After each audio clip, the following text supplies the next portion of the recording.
अस्सलाम वालेकुम स्टूडेंट्स। पिछली वीडियो में हमने एक छोटा सा प्रोग्राम बनाया, उसको कंपाइल किया, रन किया और उसकी आउटपुट देखी। आज हम उसी प्रोग्राम को डीपली स्टडी करेंगे। उस प्रोग्राम के डिफरेंट पार्ट्स को एनालाइज करेंगे, देखेंगे कि हमारे प्रोग्राम के डिफरेंट सेक्शंस कौन कौन से हैं। इस प्रोग्राम के 3 बेसिक सेक्शंस हैं। एक हेडर सेक्शन है, दूसरा मेन सेक्शन और तीसरा मेन बॉडी। आइए कंप्यूटर स्क्रीन पर चलते हैं और फिर देखते हैं कि इस प्रोग्राम के किस हिस्से में क्या क्या चीजें लिखी जाती हैं। आइए चलते हैं स्क्रीन की तरफ।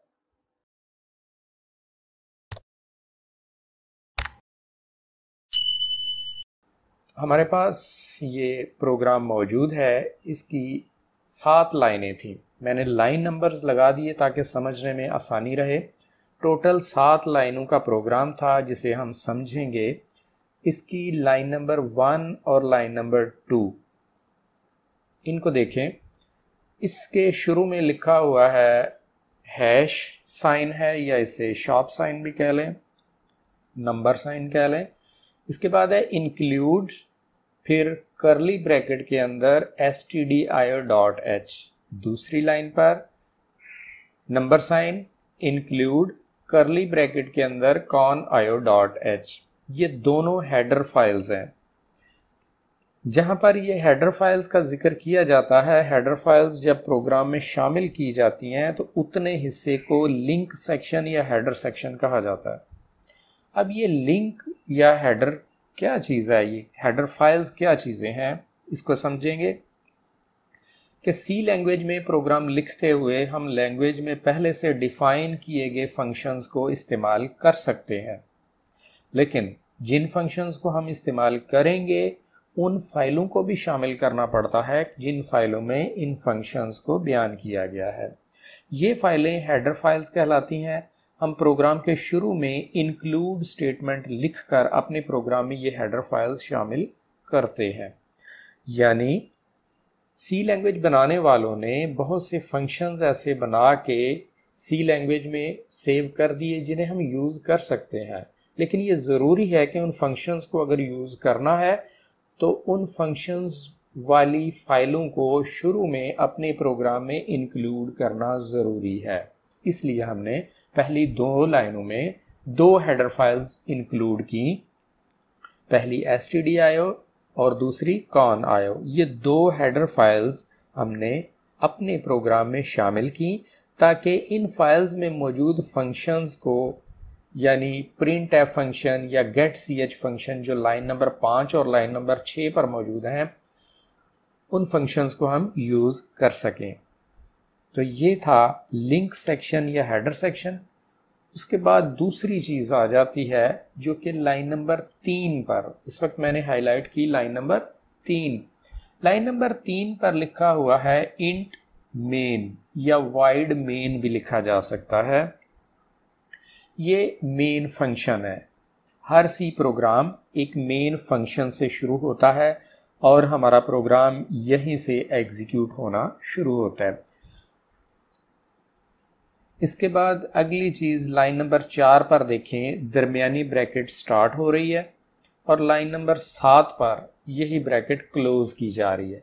अब लाइन नंबर 4 और लाइन नंबर 7 पर जो आपको ब्रैकेट नज़र आ रही है, दरमियानी ब्रैकेट, इस ब्रैकेट के अंदर हम जो कुछ भी लिखेंगे वो मेन फंक्शन की बॉडी कहलाएगी। मेन फंक्शन की बॉडी हमने जितनी भी प्रोग्रामिंग करनी है इन 2 ब्रैकेट्स के दरमियान, यानी मेन फंक्शन की बॉडी के अंदर हमने सारी प्रोग्रामिंग करनी है। इसी के अंदर हमने सारी स्टेटमेंट्स, सारे फंक्शंस लिखने हैं और यही चीज़ एग्जीक्यूट होगी।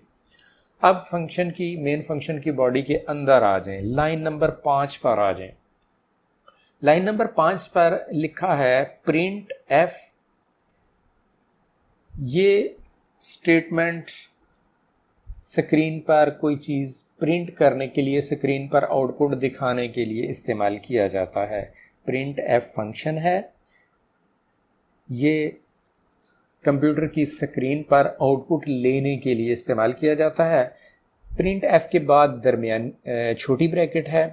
छोटी ब्रैकेट के अंदर आपने लिखना है जो कुछ भी लिखना है। अगर एज इट इज़ लिखना है, यानी जो कुछ भी मैं लिखूं वो सेम स्क्रीन पर शो हो जाए, तो फिर डबल कोटेशन के अंदर लिखा जाएगा। बाज़ दफ़ा वेरिएबल्स यूज़ किए जाते हैं तो वो डबल कोटेशन के अंदर नहीं आएंगे, वो आगे जाके समझेंगे। तो मैंने ये डबल कोटेशन के अंदर लिखा था माई फर्स्ट प्रोग्राम। इसके बाद सेमीकोलन, हर फंक्शन हर स्टेटमेंट के एंड पर सेमीकोलन लगाना ज़रूरी है। फिर आ जाए लाइन नंबर 6 पर।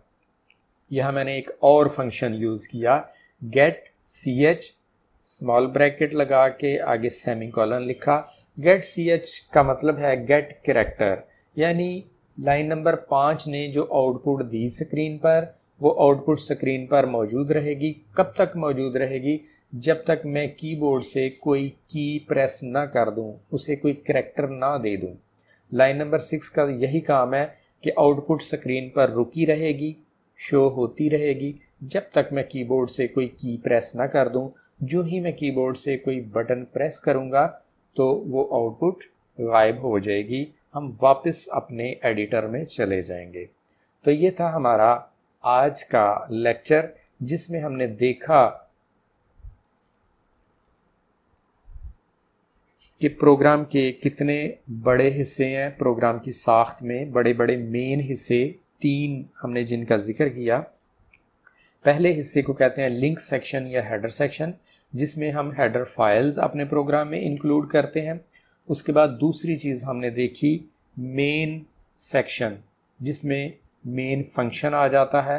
फिर उसके बाद मेन फंक्शन की बॉडी है, यानी ये ब्रैकेट स्टार्ट हो रही है और फिर दरमियानी ब्रैकेट क्लोज हो रही है, ये मेन फंक्शन की बॉडी है। इस बॉडी के अंदर हम अपने फंक्शंस या स्टेटमेंट्स लिख सकते हैं। मेन फंक्शन के अंदर हम सारी प्रोग्रामिंग करते हैं, इसके अंदर सारी स्टेटमेंट्स और सारे फंक्शंस लिखते हैं। आज की इस वीडियो में हमने सी प्रोग्राम का स्ट्रक्चर देखा, उसकी साख्त को समझा। मिलते हैं अगली वीडियो में। अपना ख्याल रखें, खुश रहें। अल्लाह हाफिज़।